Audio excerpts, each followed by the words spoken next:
Right, episode number 28 with Martin Frey. Martin's a great audio engineer living in Nashville, Tennessee. He's originally a Canadian boy from Toronto, and we've known each other for many, many years. And Martin made the move down to Nashville. He's been touring the world with many big, huge artists and keeping himself very busy. So I give him a call. We did a phone interview. It's my first phone interview for my podcast. And we sat and chatted about his life on the road. And I think you're going to really enjoy this one. Once again, Martin Frey.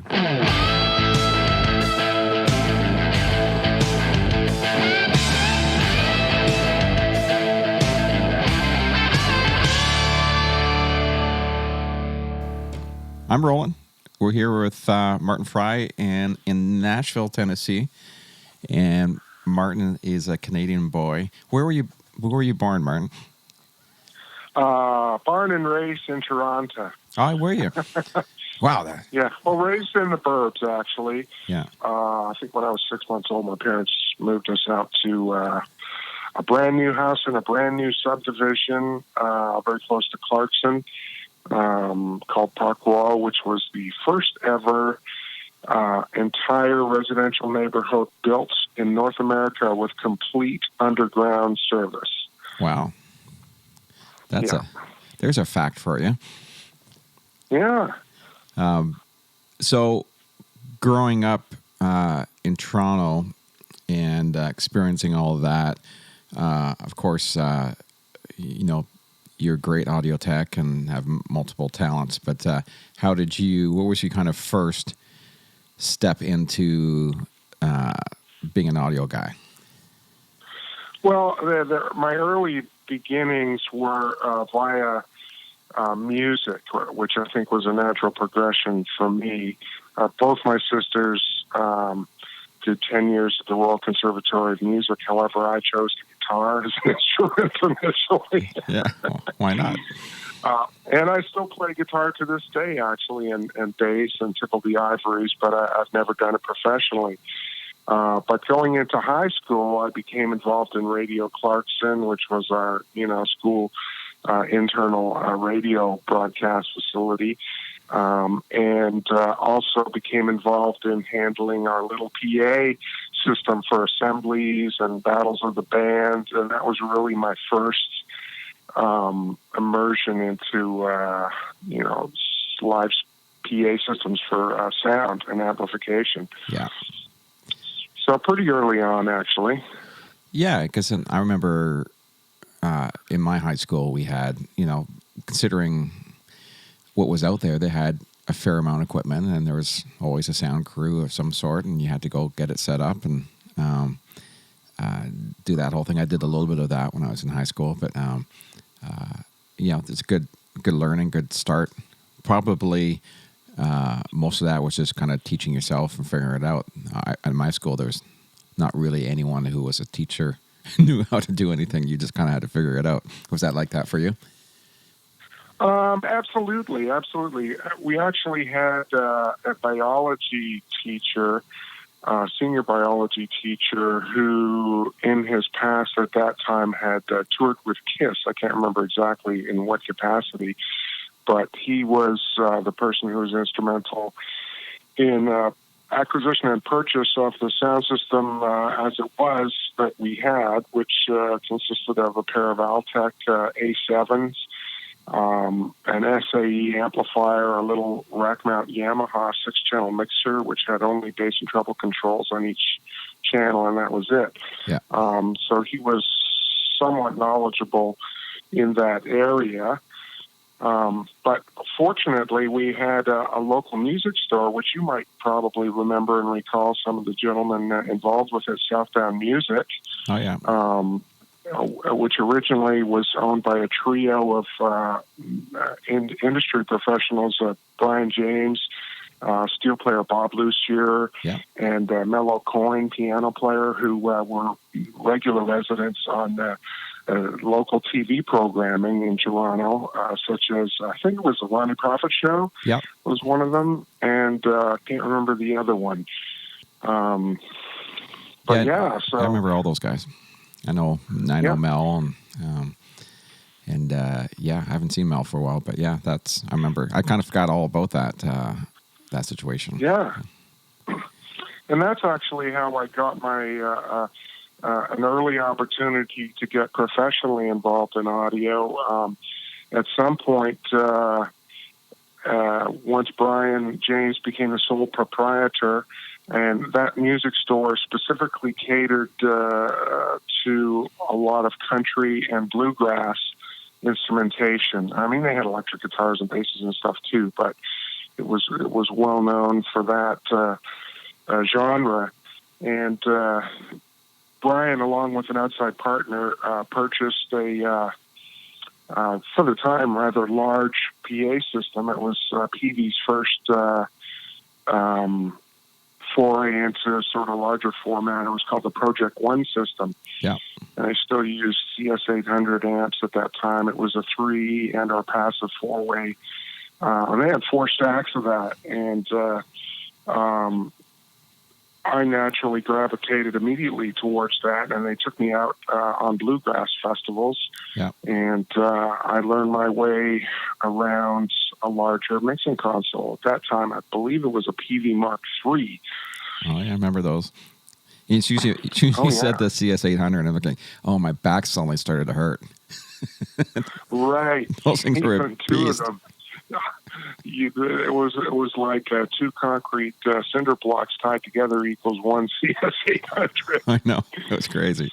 They were certainly workhorses, though, and virtually indestructible. I mean, even in Nashville, you find regularly ones on Craigslist from that era. Wow. And they're still working, which certainly says something for the product builds at the time.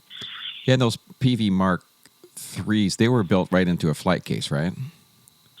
Yes, that's right. The lid popped off, and everything was inside. All the XLR ins and inserts and outs were on the rear, and you could just put the cover on, and bingo, handles, away you go. It's funny that nobody else since then that I remember has adapted that that style, like build it right into an actual flight case.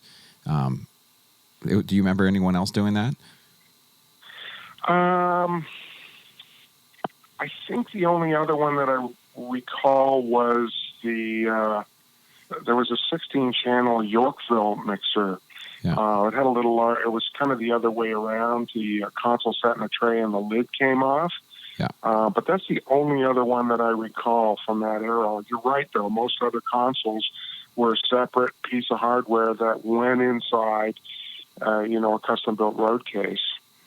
Yeah, it's surprising because I think I've always thought about, because I know we, at the family, we had a couple of those, and it was really handy. You just plop the lid on and away you went. And it was, probably not as easy to get into. But I never really, at that time of doing audio, I wasn't really taking anything apart, so I never really had to take one of those apart to service or anything. But I think that would be that's kind of a smart idea for someone to do that again. But anyways, there must be a reason. Yeah. And we actually did have to take one apart. I don't know if you remember Bluegrass Canada out at Courtcliff Park. Yeah. It was due north of Burlington. Well, we did that Bluegrass Festival for a couple of years, and one year we had a big rainstorm blow through on a Sunday morning right in the middle of the gospel portion of the festival, which was usually 10 to noon on Sunday mornings. And of course, we didn't unplug the console, but we certainly put the cover on it and pulled the sideboards down on the mix tower. But when we went back an hour later, we had found water had gotten into that console. Oh, no. So we literally undid the screws, the hardware rails that attach the mixer into the bottom portion of the case, lifted it up, poured the water out, got a hairdryer, blew it dry, put it back together, turned it on, plugged it in, turned it on, and it worked perfectly. Nice. Yeah, I think, over the years, kind of, I wouldn't say PV got a bad rap, but they weren't, they were known as top level, but man, their stuff back in those days, it just worked, and you never had issues with them, and it was built like a tank. And I've always had lots of PV stuff for years, and things I still work. Yeah. And I often see items from that era and even previous to that era for sale on Craigslist that are still 100% working. Yeah, that's fabulous. So it must have been interesting for you coming from high school into working live sound and then into bluegrass, because I'm assuming probably a younger kid going through school in Toronto didn't get a whole lot of country input. Is that right? Well, as a rule, no, I would say no. I would say that wasn't the norm, but because of my association with Southbound Music, I was exposed to great country music, live country music bands, like Whiskey Jack and some of the other, the Hamilton Haunt bands, and first-rate bluegrass players. I mean, mixing those bluegrass festivals early on, we had a combination of top-level U.S. and Canadian talent. So, we're talking bands like Bill Monroe, Dry Branch Fire Squad, the Bluegrass Cardinals, the Lewis Family, Crary Hickman Berline. So I was exposed to mixing top-level bluegrass talent, both Canadian and U.S. Ladies' Choice Bluegrass Band from Nova Scotia. And at that time, electric instruments were still very much frowned upon in live bluegrass music. Yeah. You just didn't see them. So, turnovers were 2 minutes or less, and you had either 4 pairs, 5 pairs, or 6 pairs of microphones of vocal and instruments spread across the deck, and you either subtracted or added in between acts as required, Yeah. So everything was done via microphones. So I think that was absolutely excellent training, for my ears very early on, as far as figuring out which frequencies were good or musical, which frequencies were bad, feedback, and all that kind of thing. And the funny thing is, by that age, I was already a certified rock and roller. But the sheer level of musicianship, which still, to this day, I was a bluegrass fan, became a bluegrass fan for life. And certainly went on after I left Canada to move to Nashville, worked with, a tremendous amount of American country music talent as well. Yeah, it's you really hone your skills when you've got just pure acoustic instruments and knowing how to make that translate as clean and pure as possible to everyone listening. And then you got those challenges of, like you mentioned, feedback, and you got to really figure that stuff out when you're doing those type of shows. I think I remember I did one show with you. We did. You called me to do. Was Tottenham? Was that what? Do you remember? Oh, Tottenham Bluegrass Festival. Yeah, absolutely. I did one weekend. And that was actually well over a decade later. Yeah. I was working for a sound company full-time at that time, Band World, owned by Bob Spencer. Yeah. And I had doing a country festival out near Lindsay. We had a bluegrass band on the bill early in the afternoon, and I mixed that band. And a gentleman came up to me with a French-Canadian accent, and he says, you do a pretty good job of mixing the bluegrass, eh? And I looked over, and I thought to myself, oh, my gosh. So are you Peter DeVoe? You remember Peter DeVoe? He was a bluegrass promoter. Yeah. He was actually the promoter of the Tottenham Festival. And he says, yeah. And he says, I'm Martin Frey. I used to work for Brian James' Southbound Music during the bluegrass festivals. He said, wow. And he went on to told me that he promoted the Tottenham Bluegrass Festival and that it had problems with the sound. Would I be interested? And I said, yeah, I would. I'm not really into camping anymore. No. I work for a sound company. He says, well, put together a package for me. And so I went to my boss, Bob Spencer, and I said, hey, there's this Bluegrass Festival 3 days, and I think it was in June. What would it cost for me to give me a small rig to go do that? And, of course, it was more than double what they were used to paying. Yeah. Because many of the smaller bluegrass festivals just largely used hobbyists who owned a sound system and weren't really, professional. So we thought about it, and I told them I'd have to put me up in a hotel. I ended up doing it the first year, and I remember when I was tuning the PA, somebody came over the hill, and I had an Alison Krauss CD on the system. Somebody came over the hill and walked down. He says, "You're not the fellow that was doing the sound last year, are you?" That's funny. And I said, "No." But that turned into, I think I ended up doing that festival every year for 4 or 5 years. Huh. After that, that was my little holiday getaway at the beginning of the busy season, June, Yeah. for the weekend, mixing bluegrass. And, of course, it was the same format. You had a mix of Canadian bluegrass talent and U.S. headliners. And, in fact, I ended up running into who would become a longtime Nashville friend, Randy Kors, who's an absolutely well-known, stellar musician and Grammy Award-winning record engineer, recording and mixing engineer here in town. And he was playing with Continental Divide, Scott Vestal and Continental Divide. Oh, yeah. And my buddy Mike Holder, who says hello, by the way, Excellent. had said, hey, my buddy Randy Kors, he had moved to Nashville a couple of years before I did.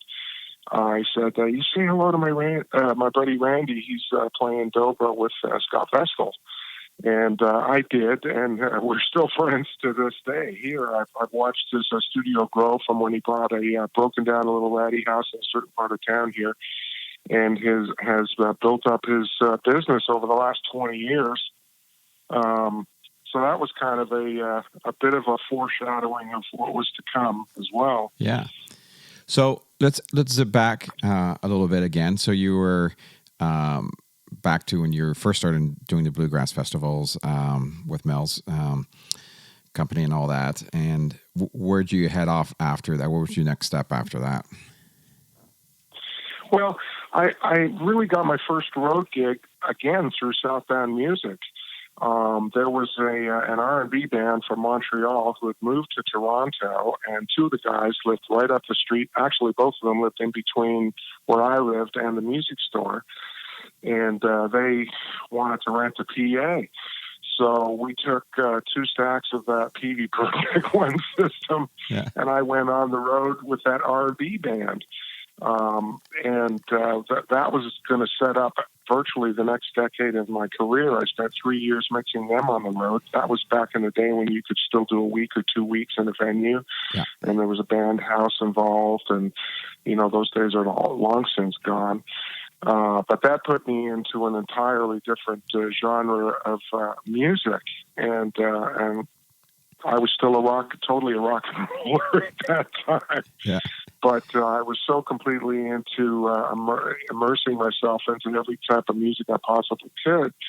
So I mixed them for 3 years, and then was offered a job mixing a local R&B band in Toronto called George Oliver and Gangbuster, which was a full-on R&B band with a 3-piece horn section.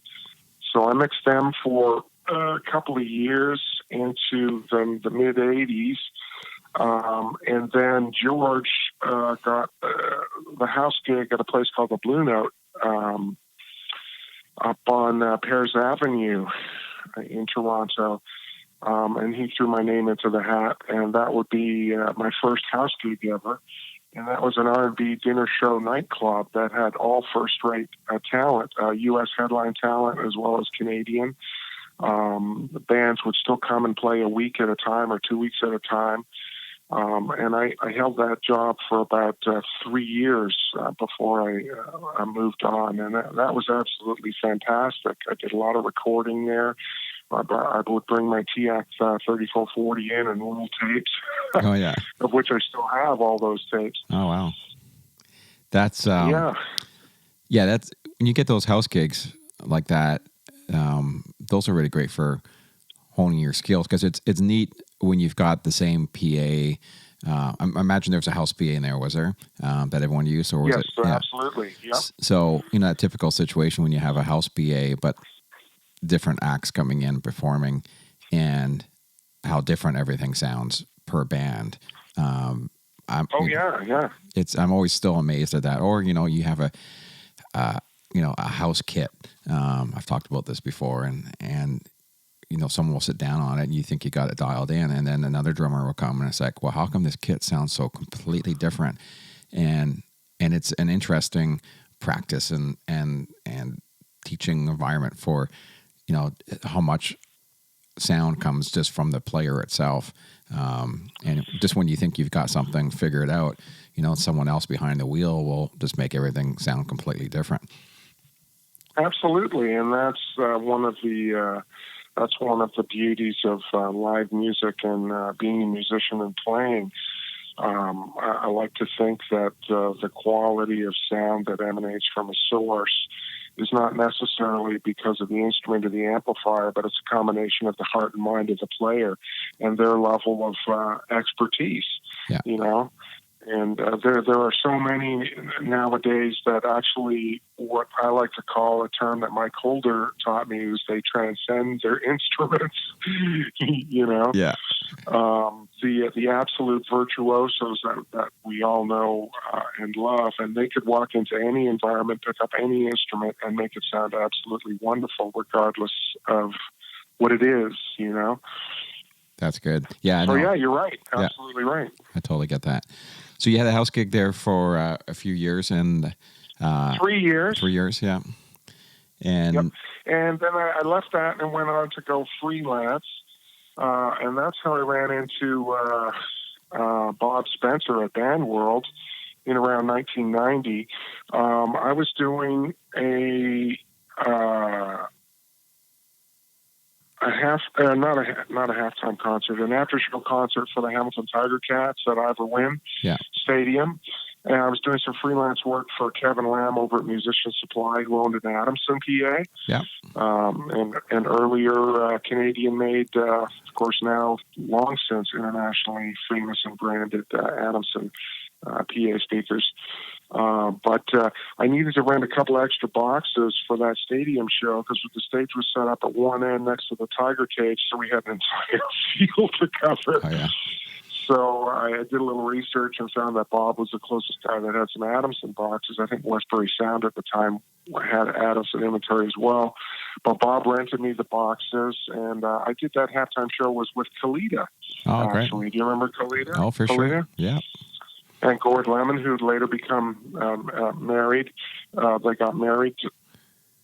But I did that halftime show, and that's how I met Mike Holder.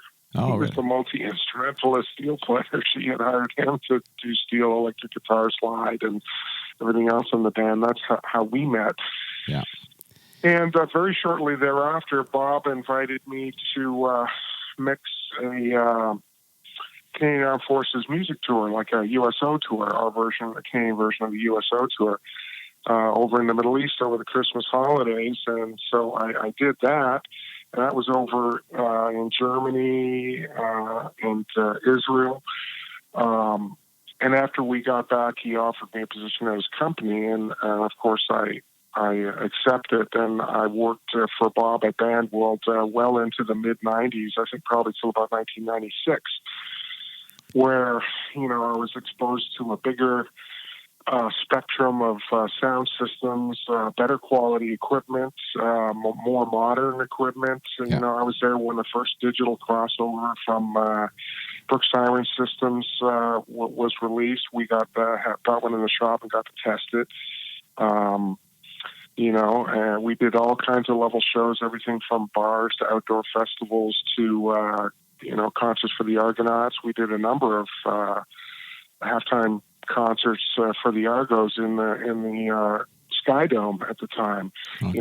Things like the the Blues Brothers, Larry Gowan, all kinds of things. Yeah.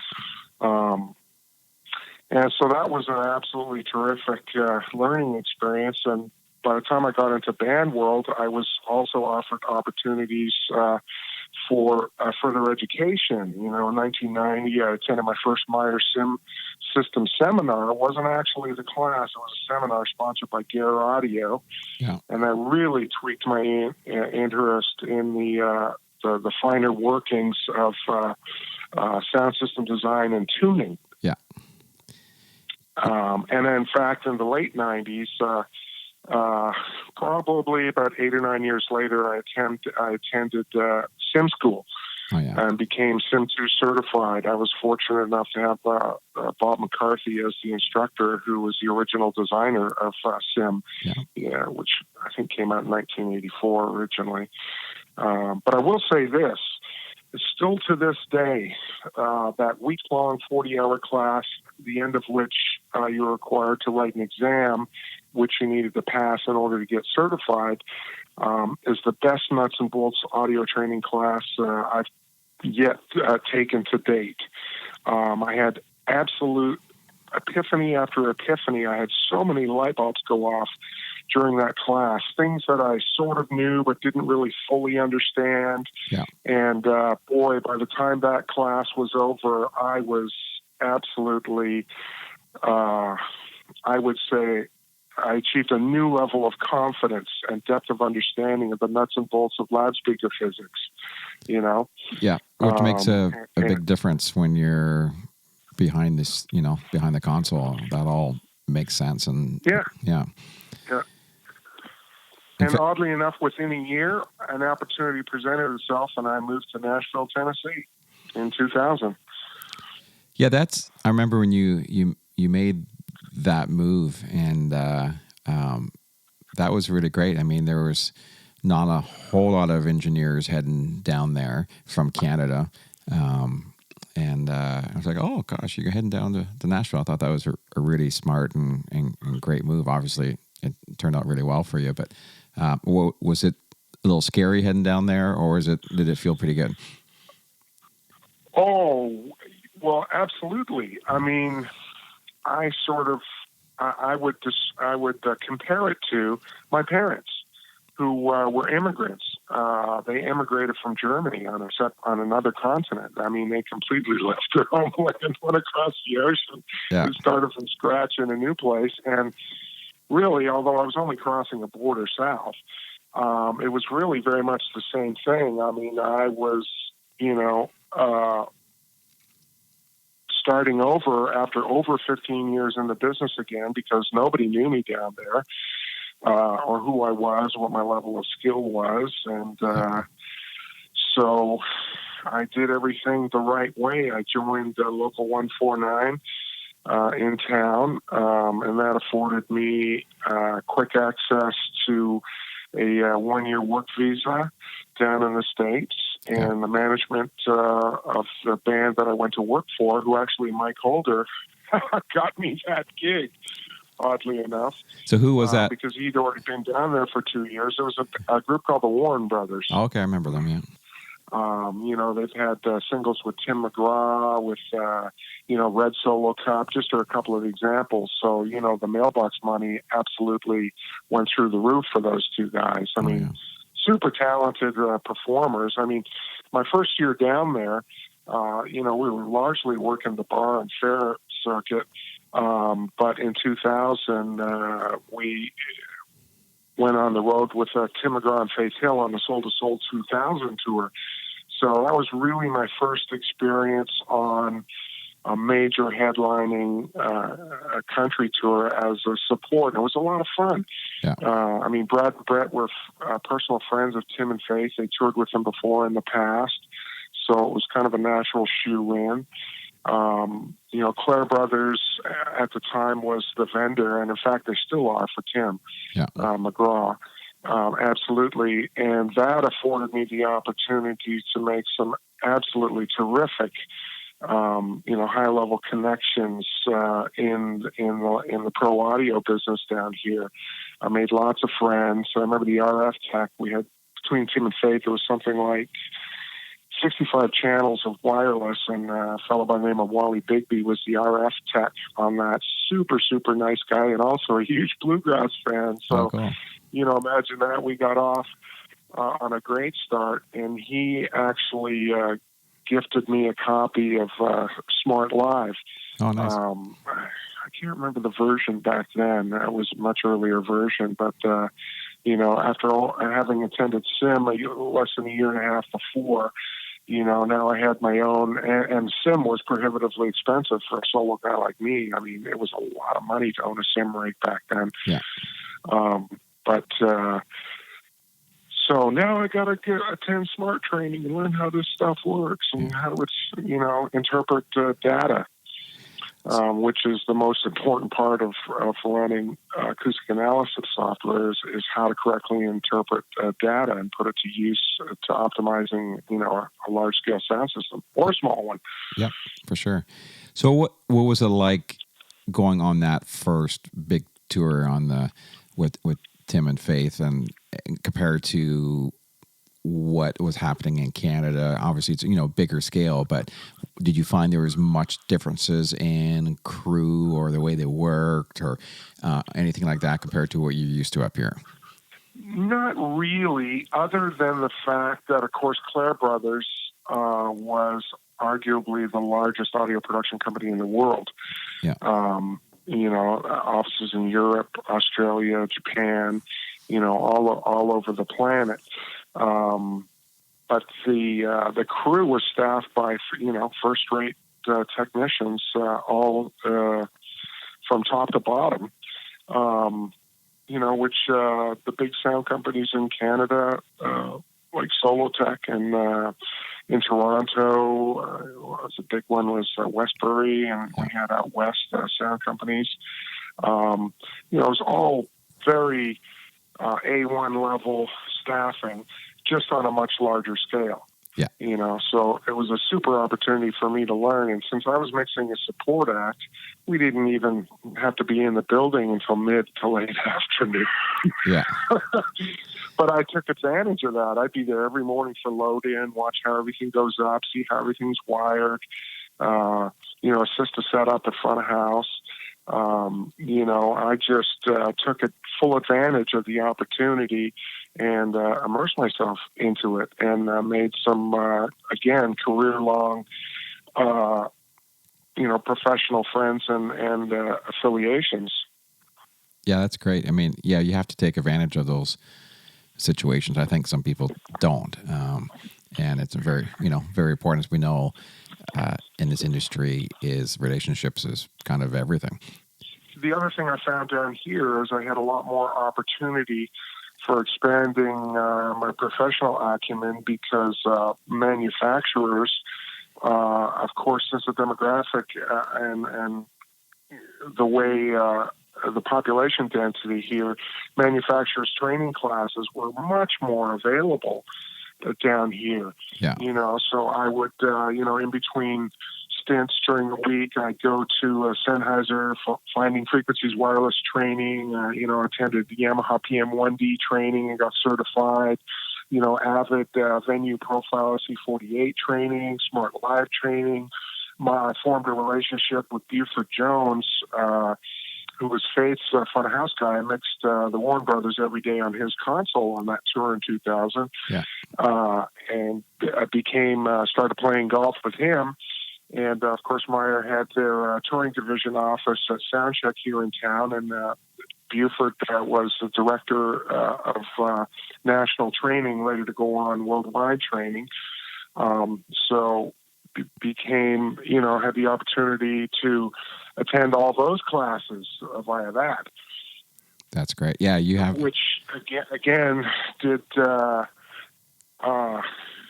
nothing less than expand my horizons and understanding of loudspeaker design and physics, and also keeping up with the latest technology. Every time a new digital console came out, man, I was gung-ho to attend the training class, Oh, yeah. you know, which largely you have to do if you want to be viable in the industry and keep up, you know. This would really pay off down the line. I mean, I spent 7 years on and off mixing the Warren Brothers, did one Tim and Faith tour and two Tim McGraw tours mixing the Warren Brothers, but on breaks in between, I started mixing other country acts. I did a 2.5-year stint mixing Tanya Tucker, who had an absolutely stellar band. I mean, it's like the easiest gig in the world. Yeah. You know, just because everything coming from the stage was fantastic. Yeah. You know, it was like, well, all I have to do is trim gains and push up faders. This is awesome. Yeah. You know what I mean? You like that? Yeah. And also Sarah Evans on an Alan Jackson tour. I popped in and mixed a run of shows again. So really, I just went from mixing to mixing on much bigger scale sound systems regularly. You know, for amount of years. In around 2004, via the Warren Brothers, we were out on a McGraw tour, and there was a new act up and coming called Big and Rich. Yeah. And I had known already almost a year in advance that they would be the main support on the Out Loud tour in 2004. And of course, Brad and Brett, the Warren Brothers, were going to be on that tour regardless. And I tried pulling every string and every connection I had to get that gig so I could mix both bands. Oh, yeah. You know, on the support tour, and it didn't work. Yeah. So a couple days before the tour started in 2004, we left with our tour bus and trailer and stopped in Mayberry to film an episode of Barely Famous, which was a CMT show, the Warren Brothers TV show they were shooting, and we did an episode there. And the night before we started the tour in Virginia, I got a call from Big and Rich's tour manager, who I'd known because he was also Sarah Evans' tour manager and guitar player. Yeah. And he said, Martin, how would you like to mix Big and Rich? And I'm like, what? What happened? Well, I can't go into details now, but I need an answer pretty quick. And I'm like, well, let me think about that. Okay. That's awesome. I literally jumped in on the top of the tour entirely unexpectedly, mixing both the main support and the support to Big and Rich. And on top of that, Tim's tour manager, Robert Allen, who's Rick Allen's brother, drummer from Def Leppard, said in his English accent, Martin, you know, we have the Budweiser VIP thing every day. I'd like you to mix Tim on that if you wouldn't mind. Just give me a number. So I'm thinking to myself, oh my goodness, I'm now mixing both the main support and I'm mixing Tim's acoustic set right before the show.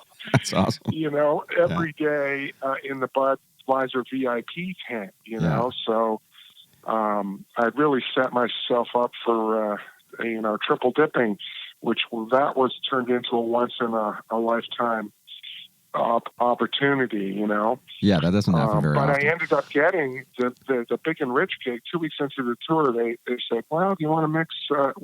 We'd really like to have you out as our front of house guy. And I accepted, and that turned into a 9-year stint mixing Big and Rich on and off because there were breaks in between. Yeah.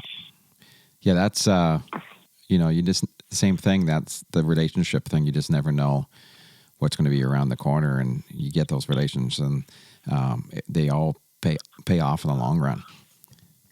Oh, it's super, super important, you know. And then when there are breaks, it also affords you the opportunity to do other things, which I absolutely did. I mixed the Warren Brothers on and off for 7 years until they stopped touring. Halfway through that period of time, I started with Big and Rich.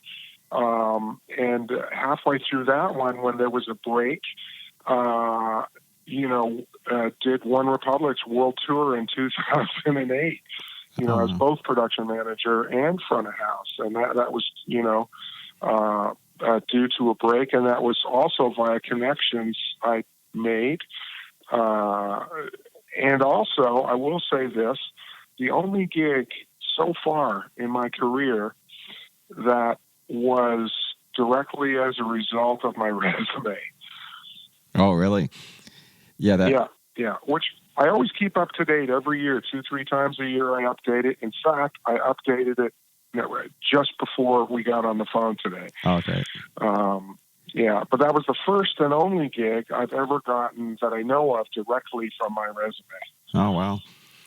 Yeah, it's funny because you get so used to doing shows where you get recommended or people just know you, and then you have to throw a resume, and it just seems odd because it's not something.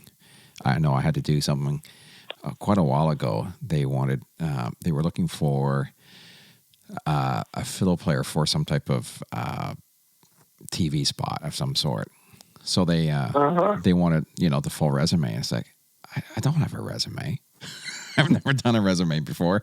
And you had to sit down and you had to think, it's like, oh gosh, I don't think I even know how to do this. But yeah, in this world, like you said, it's important to have it and have it on hand, but it's not something you have to pull out very often. And that's absolutely the truth. But it's really important to always have it updated just in case, because you never know when the gig you've always wanted is going to suddenly appear out of nowhere. Yeah. Yeah, that makes perfect sense. So obviously you're working with those groups for a long time, and then you got the Lone Star gig. Was there anything in between there? Absolutely. Yeah. Absolutely, yeah. I did a year with One Republic, did their first ever full world tour. Went to Europe 3 times that year in different capacities. The Far East, Asia, MTV Awards. We did every award show imaginable. Yeah. That year, and I ended up. They took a year off to do their second record, and I went back out with Big and Rich. Oddly enough, believe it or not. Yeah. So it's just, again, the whole touring cycle, it does go in cycles, and there is time off. I've always been a work guy. No gig is too big, no check is too big. Yeah. Kind of thing. And it also keeps you sharp. So at any rate, the other thing, One Republic was had a Grammy nomination in 2008 for Best Live Performance as well. The Grammy committee came out to a show in Atlanta, and that happened shortly thereafter. Excellent. So what was that like? That led to another couple of, I'm sorry? I was going to ask you, with One Republic heading over to Europe and Asia, what were those experiences like compared to what you're used to in Canada, United States touring? Was that a different ball of wax there, or was it just end up kind of being the same thing? Well, it certainly is from a production management point of view, because as production manager, I have to advance everything that's related to the production. Things like renting tour buses, venue advance, backline advance, sound and lighting advance, labor advance. Everything that's associated directly with the day of show production that the tour manager doesn't do, I have to cover. Yeah. And there were some interesting obstacles, some of which are in the Far East, and which I would, within a couple of years, find out too in South America when I mixed Alan Parsons for a 4-year stint. Advancing international stuff can be a little more challenging. You've got to get up at 4:30 or 5 in the morning in order to get people on the phone, right? Or information flowing both ways via email to other parts of the world. Because in Europe, you have a 6, 7, 8 hour time difference. The Far East is 12 to 14 hours, depending on where you are. Yeah. Or the South Pacific. So there are challenges involved. But also the scale of touring. I remember when we went to do the Asia MTV Awards, which was sort of in the middle of a Far East South Pacific run, it goes like this: 5-hour flight Nashville to LAX in Los Angeles, 6-hour layover, 16-hour flight to Singapore, 1-hour layover, hour flight to Jakarta, and then drive straight to the first gig. Oh, yeah. So, the old saying, sleep is for beginners, is not without the merit. So, Sure. and then after the show, you've got 3 hours till lobby call at the hotel to fly to Kuala Lumpur. So you've been up for almost 2 days already. Yeah. And you're thinking to yourself, if I go to sleep, what are the chances of me waking up with any alarm or even the hotel, wake-up call? So what do? You go on the internet and try and stay up for another 3 hours just so you don't, miss a flight or miss lobby call. Yeah. So you have to really be conscious of organizing and reserving your energy for when you really need it. Because that kind of a touring schedule, it's not so much the touring as it is the transport. When you fly a lot, it eats up an awful lot of time. And me, for one, I've never been good at sleeping on airplanes. Yeah, me either. I can't do it at all. So that must have been, obviously tiring, but just a world crazy amount of experience, handling all that, especially I think once you start getting into those type of logistics, that's another whole skill set that sets you up for, success, for anything you're doing. It is. And fortunately for me, I've always been of the philosophy of, don't be afraid to ask questions. There are no stupid questions. Yeah. So I always drew on my a circle of colleagues and friends to find out how to do things the right way. In fact, I got bailed out of a festival in Singapore by Lee Morrill, very well-known Canadian sound engineer who now makes his home in Nashville as well. But he was over there with Nora Jones, and I said, man, the backline companies don't have, guitars. They've got amps and keyboards and drums and all that. He says, well, I'll tell you what, Martin, I know this guy who owns a music store in the city of Singapore, and if you call him up and drop my name and get his family some tickets, I'm sure he'll hook you up. So I did that. I got all the guitars and basses I needed for that festival, just by hooking him and his family up for tickets to the festival. Yeah. So, you have to be resourceful, and you really have to manage your contacts and keep up relationships, So I like to figure things out on my own as best as I can until I absolutely need help, and you want to be able to have that favor to call in when you need it most. Yeah. Favors are not to be wasted frivolously. Yeah. I want to save them for when you really, really need them. Yeah. So you got the, I forgot you mentioned quickly there, you've got the Alan Parsons project there.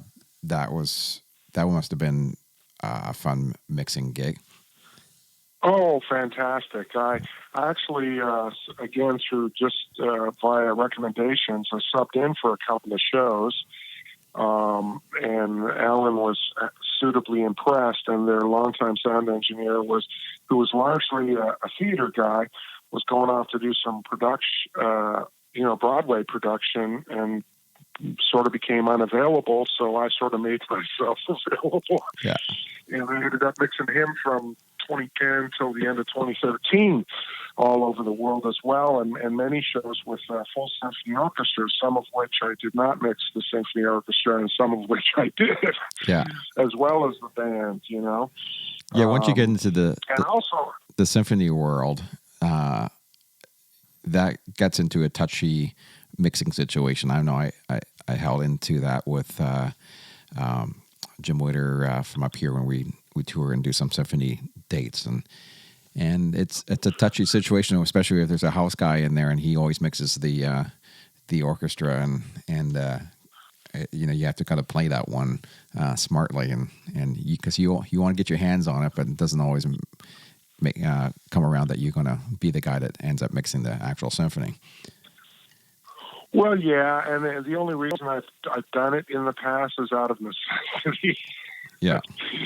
And you can read between the lines on that one. Yeah. I mean, fortunately, I had experience mixing symphony going back to my Toronto days, working for Band World when we did the, what was the big festival down in Oakville there every late spring? The Oakville Waterfront Festival, I think. Yeah. You know, and everybody always wanted to do, the big rock stage, farther down Lakeshore. And I'm like, no, give me the symphony stage right down in, the park at the mouth of the 16 Mile Creek there, right in downtown Oakville. Yeah. So I had, and my buddy Joe Natale, of course, he also got me involved mixing the Toronto Pops. So I did have some symphony orchestra experience. And also, Big and Rich, we did a July 4th with the Boston Pops down on the Potomac River for national broadcast. And we did another Memorial Day with the National Symphony on the West Lawn of the White House for broadcast. So, I kind of got some really good exposure with some great engineers doing that. So when I went into the Alan Parsons project, I kind of knew what to expect. Yeah. But you're right, there is a whole different set of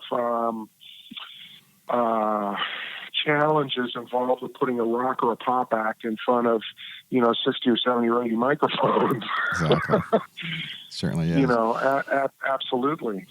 Absolutely But Alan, absolutely wonderful gentleman to work for, him and his wife, and the band was absolutely stellar. Again, it was one of those situations where, well, my job is just to stay out of the way, twist some knobs and pull up the faders. Excuse me, and push some faders up, And that also got me into the Journey gig, the Alan Parsons gig. So you can see again everything kind of ties itself together as far as recommendations, Yeah, for sure. Which was also an absolutely spectacular gig. I mean, a 5-piece rock band, and they were all fantastic musicians. Yeah. And you push the faders up, and they sound exactly like Journey, Yeah. It's nice when that happens, right? There's something about when you've heard the albums and then you just turn up the faders and it sounds like the album or sounds like Journey, and it's just like, wow, okay, this is not going to be as hard as I thought it was going to be. So how long did you do with Journey? Journey, I did a 4-month stint. Yeah. We did 3 weeks of rehearsals. They really hired me to mix the South American tour, which was a full month down in South America. And so we did 3 weeks of rehearsals. After the first week, we packed up the international tour stuff, put it into containers, shipped it down to South America, and then rehearsed another 2 weeks with the U.S. production, stuff that never leaves America. Yeah. And then finished those rehearsals, went straight into U.S. dates. And then went down to South America for a month for a whole bunch of countries. I think we started in Santiago, Chile, because I remember we went to see U2 at the soccer stadium. Oh, excellent! The first day we were down there, which was a lot of fun. Though that international experience is really interesting. Like you mentioned, you travel all over the place, and I think meeting different crews, different countries, different ways of doing things. It's challenging, but keeps you on your toes. But that's fun. I mean, I like those type of challenges. Well, yeah. I mean, it's also one very important part of that. Of course, as a sound engineer, but more especially as a production manager, is communication skills and learning how to get people to want to work for you. Yeah. If that makes sense. Oh, totally. Yeah. Especially when language is a barrier, which can be quite challenging, and also attitudes are a barrier. There's always a lot of that. Sometimes, yes, absolutely. So I've always made it my business to go above and beyond to treat everyone equally as far as respect goes, and never to yell at people, at least not in public and in front of other people.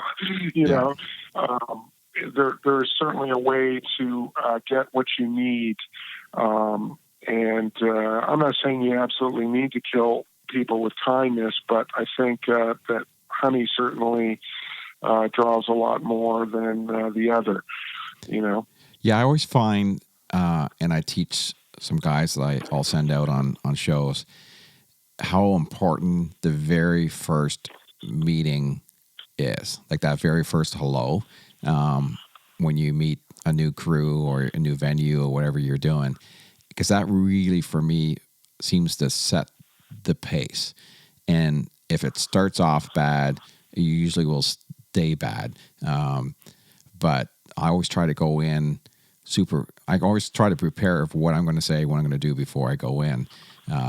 If it's a crew I've known for a while compared to someone brand new, but I always find that something, quick, super kind of nice hello, and some form of, kind of joke that you can lay out, something that, maybe make them laugh. And then we're into business. Quick hello, let's have a quick laugh, and then let them know that you're ready to work. And it seems to work right away. Even if you walk in and you're seeing issues right away, I think the worst thing is to start freaking out about what's there already, but just establish a good relationship first, and then address it. Then they'll I've seen so many people walk in and freak out before they even say hello, and then you're just like, okay, this is gonna be a bad day. Well, yeah, and therein lies the philosophy is, are you going to be part of the problem, or are you going to be part of the solution? Yeah. I've always found it's better once you find issues to, before you do anything, is look for the quickest possible resolution, and it's, and not make, people feel out of, not put the situation unnecessarily out of balance. You know what I mean? Yeah. Just because there's something wrong doesn't mean that it, A, can't be fixed, and B, can't be fixed in a professional and amicable manner, Exactly. or amiable manner. Yeah. So let's go back again. You were out with Alan Parsons, and what was your next step after that? Well, I also did a year with the Nitty Gritty Dirt Band, which was absolutely fantastic. Oh, yeah. Last year the year before was their 50th anniversary. Yeah. And it was very delightful for a change, being the youngest person in the entire organization. Yeah. Which was really cool, and then really after Alan, I think the next big thing was starting on with Lone Star, and oddly enough, I had turned down that gig, I think, on 2 occasions previous to that. And I think it was mainly because the way they had their rig set up was that they mixed monitors from front of house, so one console and no monitor engineer. Yeah. And I didn't know that I was really interested in dealing with that kind of a setup, and the gig was production manager as well. Oh, yeah. But then the opportunity presented itself when I needed to work, so I said, you know what, I'll give it a try. I spent an hour speaking with their previous front of house guy, made a bunch of notes. I thought to myself, well, this really looks pretty straightforward. Got out, did the first gig.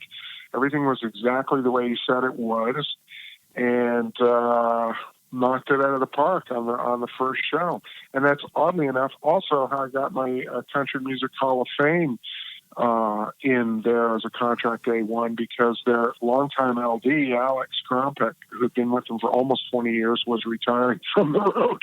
Oh, yeah. And going to TD full-time at the Country Music Hall of Fame. And after that very first gig, he says, Martin, I need to get you in the Hall of Fame.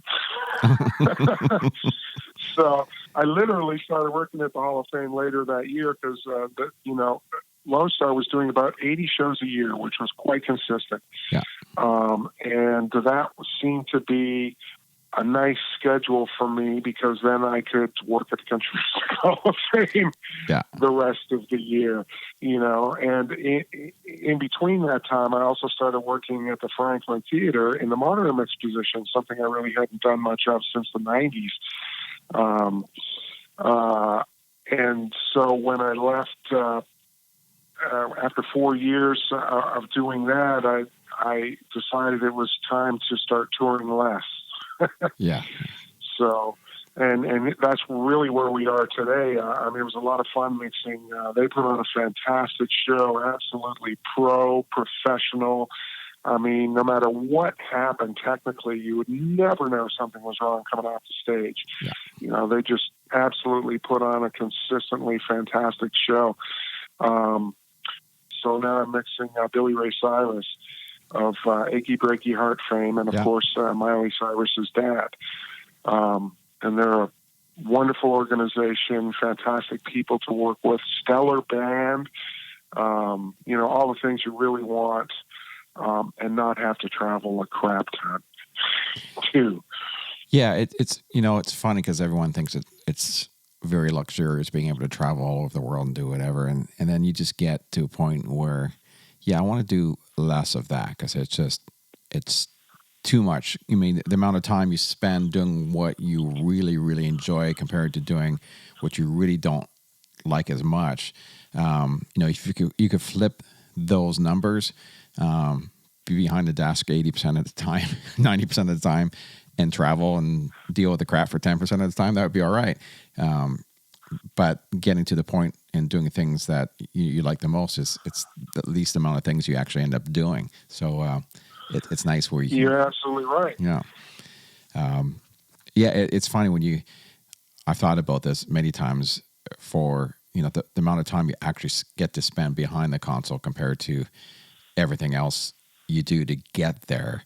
The percentage is really super low compared to all that other stuff, but it's still worth the battle once you get there. And we are 2 decades into the era of multiple hat touring positions. Yeah, I mean, there are so many tours where everyone is wearing multiple hats.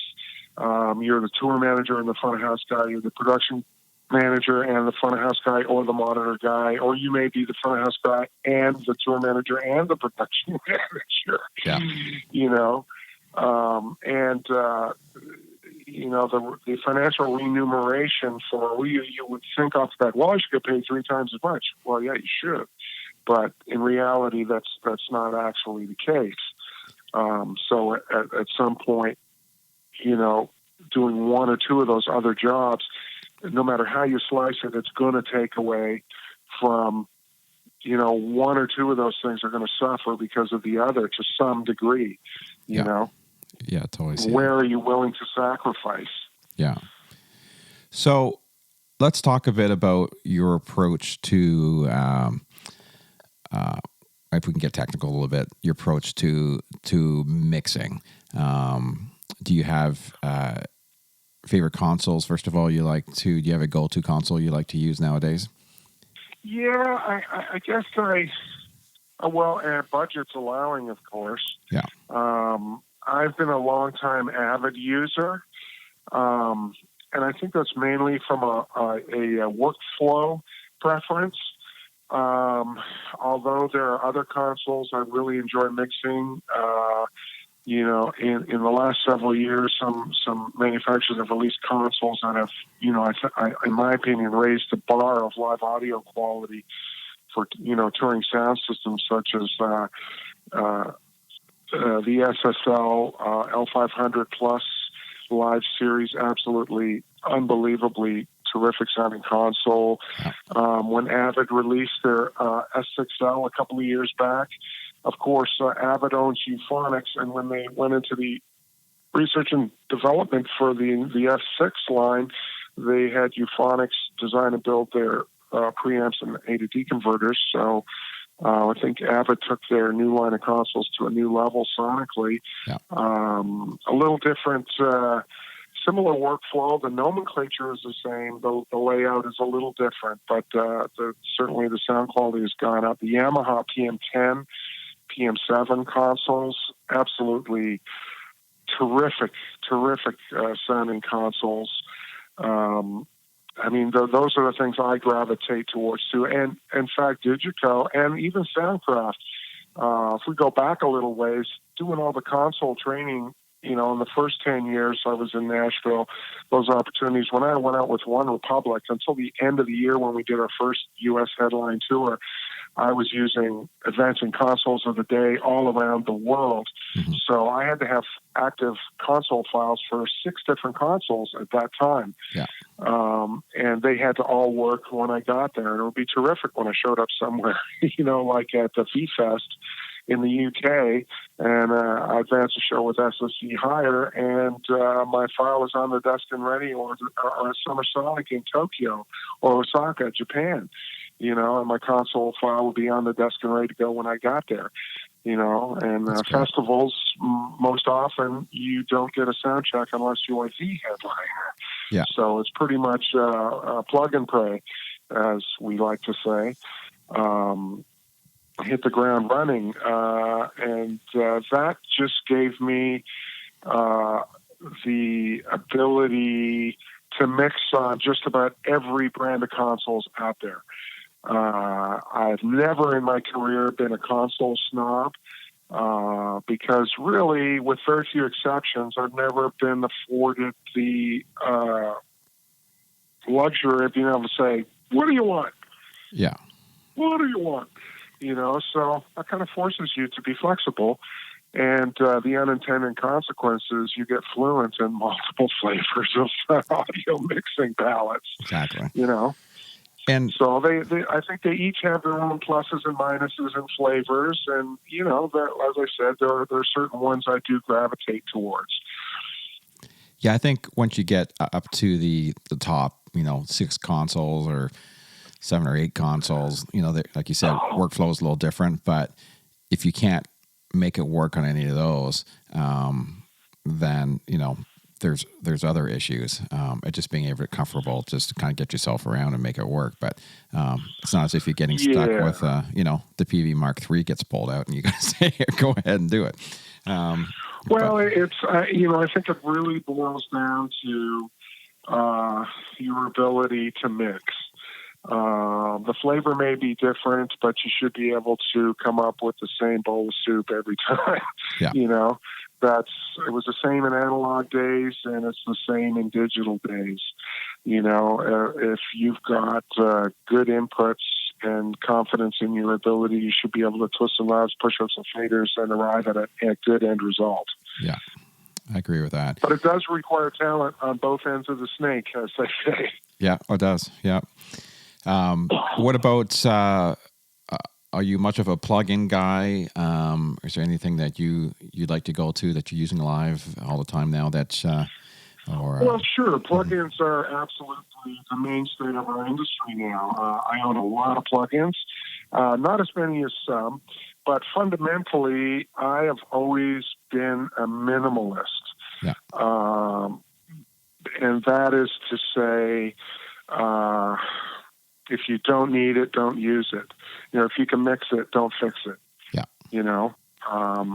Other than, fortunately, and we're in an era where I can get settings and signal change off the engineer notes from a recording and mixing process too. So, to a large degree in the biggest level, highest level of touring, even that's readily available and accessible. So I can either emulate, which is my job. I'm a copycat, right? Yeah. I go for what's on the record first, unless I'm directed otherwise, which sometimes is also the case. So you have to be flexible. But plugins, I do like some of the vintage comps, and I think C6, as far as dynamic EQ, is a very good one. Yep.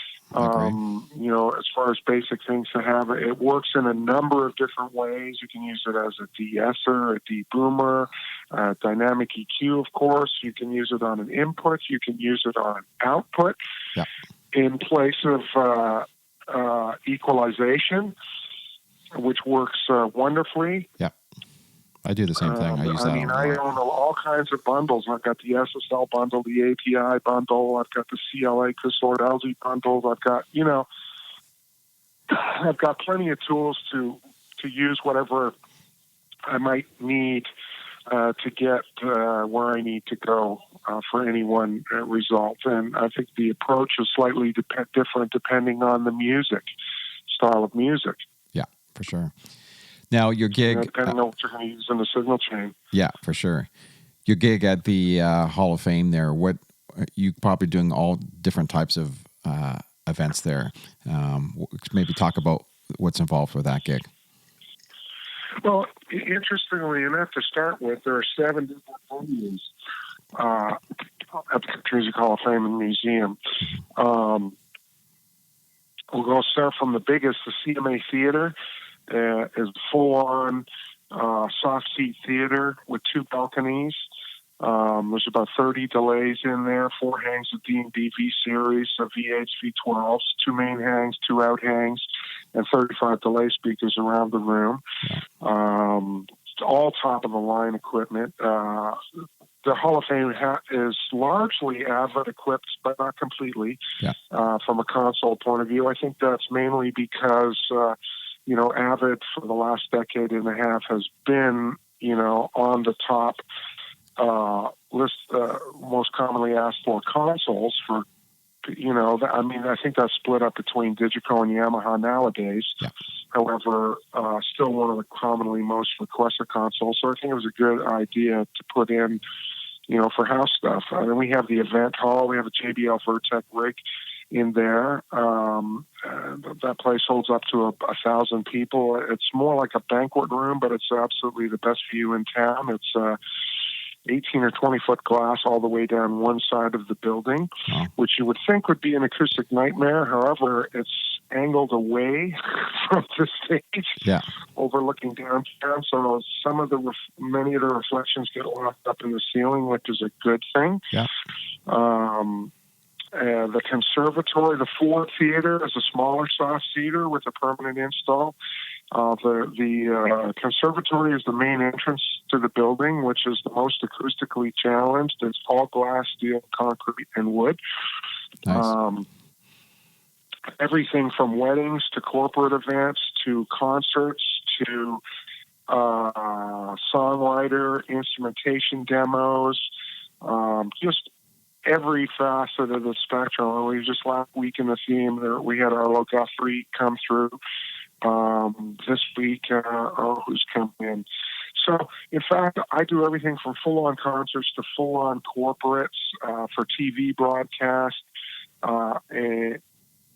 with lavs, lecterns, mics, headsets, streaming feeds, monitors, front of house, to a corporate dinner where I babysit an iPod for 3 hours, two speakers on sticks, and everything in between. In fact, last week I mixed Richie McDonald's solo on a historical artifact, a 9-foot Chickering grand piano upstairs in the BMI hall for a private corporate event.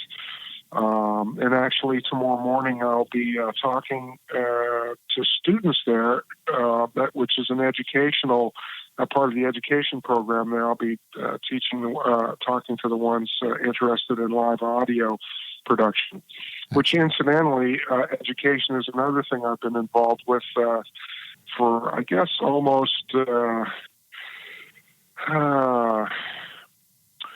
I've been lecturing at the Blackbird Academy here in Nashville since 2015, so coming up on 5 years there.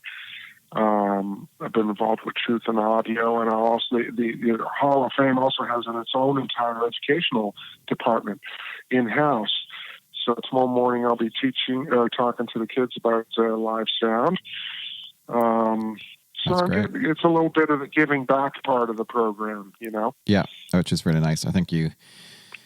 I was talking about this the other day. I think you just get to a certain age too, where it's just as much fun to give back and teach others as it is to do it yourself, and it's a nice part and nice section of your life to get to, and I think it's an important thing to do. It makes you want other guys and other gals to keep things moving and get them interested. So it's great that you're doing that. Yeah. So I was very fortunate at different times in my career to, work with people who had no secrets and were willing to answer questions, take the time, because I've always been the not afraid to ask questions guy. Yeah. Yeah, that's important. So I wanted to ask you as well, do you look down the road 5-10 years and have a plan to where you want to be, or you just kind of take things as they go?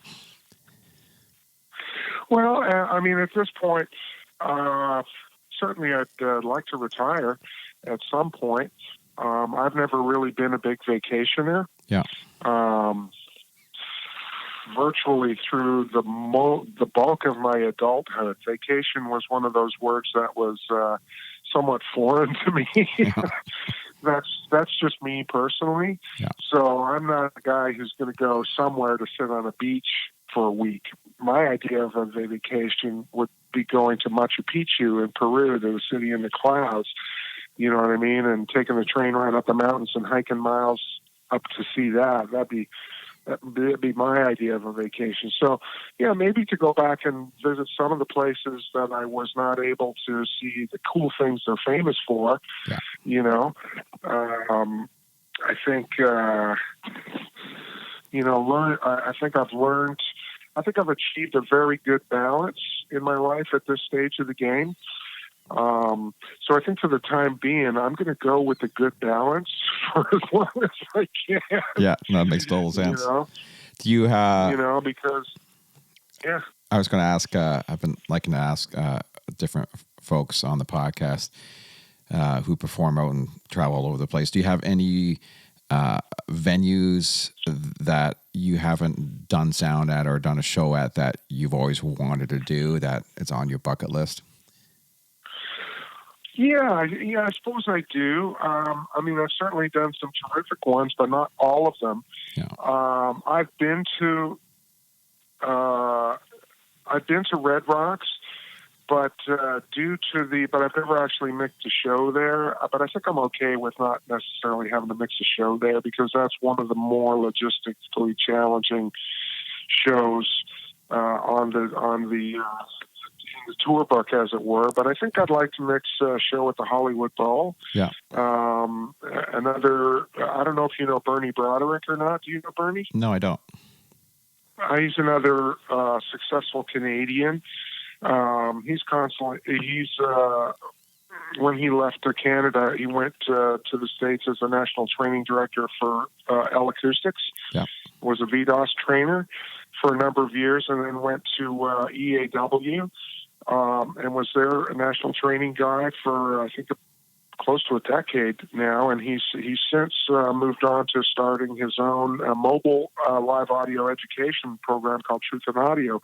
But Bernie actually was a part of the design team when he was still with L Acoustics that designed and hung the current configuration of L Acoustics that's hanging at the Hollywood Bowl, yeah. which is quite a big feather in a cap, I would think. I would think so, yeah. So I'd love to mix that venue. I've been in most of all the stadiums, many, not all the theaters, but many of them, and a lot of the arenas, and, some of the big festivals, legendary festivals in the UK and Europe. I've mixed at all of those, and lots of TV shows and cool national broadcast things. I mean, I've been really lucky. Yeah. Very, very lucky. Very lucky. What's your favorite type of venue or / gig to do sound? Compare, obviously we just went through a whole list of outdoor concerts at a festival, to arenas, to theaters, to small intimate clubs, to all those different things. What would be if you only had to do one type of gig, what would you gravitate yourself to? I think acoustically friendly soft seat theaters is one. I do like outside, excluding meteorological limitations. I like outside because there's a lot less reflections, so you can really do a lot more in-depth mixing outside. Yeah. It's nice. Certainly with things like reverb, which are not necessarily greatly required in many of the acoustic environments we're subjected to. Yeah, for sure. Yeah, you can certainly outside. You have way more options to create the mix you really want, especially on a nice cooler summer evening. I find that it's just dandy for mixing. Oh yeah, and certainly, exactly, being outside and the size of the crowd. Biggest crowds I've ever mixed for, other than via a satellite feed, are outdoor, festivals and concerts. Yeah, certainly. You get a lot of energy from the crowd as well, because you're right in the heart of everything. So that's very exciting as well. Well, you've certainly had an amazing career so far, and I know it's you're doing lots of very interesting things. I follow you on Facebook and see where you're popping up all the time and different gigs you're doing. And it's always super interesting. And I remember fondly hanging out with you a bunch of times up here in Canada, and it's nice that we could. It's one of those things where it's just like being musicians or anyone in the entertainment business. You can not see someone for quite a while, but it doesn't take long to catch up once you've reconnect again. So that's I appreciate you. Oh yeah. I'll never forget the time you invited me to your studio and gave me the tour of your studio, and then also your own private surround sound rig, which was awesome. Yeah, I used to be really into that stuff, but still got the studio and keep upgrading all the time, and just don't find myself in here as much as I want to be. But sure. Life kind of takes you, and wherever you're busy, that's where you end up going. So, as you know, you never know what's around the corner. So, but I do miss time in the studio. Used to be a big part of my life, but not as much anymore. But I like to, I think, more in my retirement years, settle back into that land a bit more. It's a lot of fun. Sure. Mm-hmm. And you're about to go back out on the road yourself, aren't you, this week? Yeah, real soon. I'm out across Canada in a new show I'm promoting up here, and then I'm getting the Red Green tour started. I'm out for a little bit on that. I just kind of out there to kind of get things rolling, and then I have another fellow who takes over that tour, and but yeah, and I have our family has our theater here, so we do about 120 shows here in the summer. So my summer is very busy, and so yeah, always something to do, something more to learn. And I'm much like you. I'm constantly wanting to learn and keep myself updated as much as possible. And I find I spend most of my time now just kind of still researching and looking out what's new, and trying to educate myself on everything as much as possible. I find that as much fun as sitting down and watching TV. So. Oh yeah. I mean, there's time. I figure when this sponge dries up, time to retire. Yeah. Yeah, I agree with that. It's great now because there's so many great things via internet that you can watch and hang out, and I just like watching other people do their craft, and you always learn from somebody what they do, something what to do, and sometimes you learn what not to do, and but I think that's available way more now than just being able to, you used to be able to sit and watch somebody mix after you or something, or before you, and at a gig, and you pick up little things and you're asked questions like you said. But now you can hop online and kind of watch all these great little seminars and watch how people use their plugins and say, oh, I never thought about using it that way. Or, it's super interesting. You can really keep yourself very knowledgeable nowadays, which I super enjoy a lot. Oh yeah. Same here. Yeah. Anyways, I know I've taken a bunch of your time, and I appreciate this phone call. Hopefully, I'll be in Nashville again soon, and we can connect and and hang out, and love to chat. I'd love to come out and see you in your environment.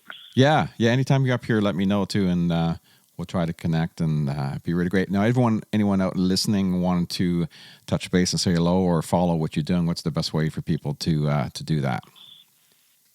Well, I think to look me up on Facebook, LinkedIn, any of those places, you can certainly find me there very easily. Frey, Martin Frey, the audio guy. There you go. That's the easiest way.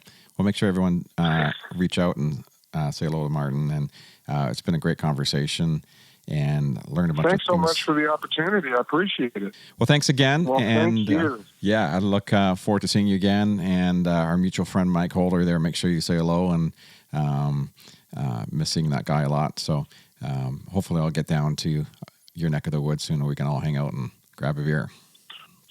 I'm looking forward to it.